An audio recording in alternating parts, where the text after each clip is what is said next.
স্বেচ্ছাসেবীরা ত্রাণবাহী জাহাজ গ্লোবাল ফুটিলা গাজার উদ্দেশ্যে রওনা দিচ্ছে। এদেরকে সসম্মানে সেখানে ত্রাণ দেওয়ার সুযোগ করে দেওয়া, সেখানে বাধাগ্রস্ত করলে এটা আরও ভয়াবহ রূপ নিতে পারে।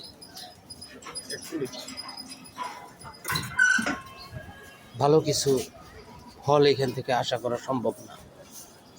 তারা স্বেচ্ছাসেবী, তাদের সেবা করার সুযোগ দেন।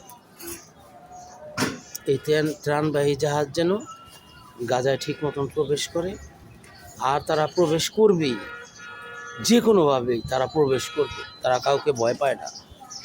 এই ত্রাণ নিয়ে তারা গাজায় প্রবেশ করবে। গ্লোবাল সমুদ ফুটিলা ত্রাণবাহী জাহাজ গাজার উদ্দেশ্যে রওনা করছে এবং তারা সফলতা অর্জন করবেই। তারা সেখানে যে মানবিক যে কাজগুলা, সেবা প্রদান, সেগুলা তারা করবেই। সবাই ভালো থাকে।